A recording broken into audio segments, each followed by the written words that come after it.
Hi అండి. చాలామంది అంటారు కదా! అత్త అమ్మ కాలేదు అని. నిజమే. అత్త అమ్మెందుకు కాలేదు? అసలకి కోడలెక్కడి నుంచొస్తుందండి?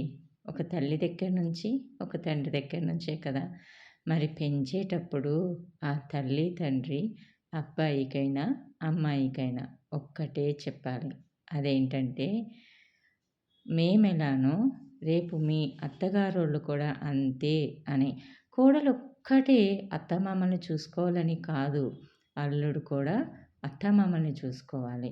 అప్పుడే అమ్మాయికి అటువాళ్ళు, ఇటువాళ్ళు ఇద్దరూ సమానంగా అయితారు. ఎంతసేపు కోడలొచ్చింది, మా అబ్బాయిని కొంగున కట్టేసుకుంది.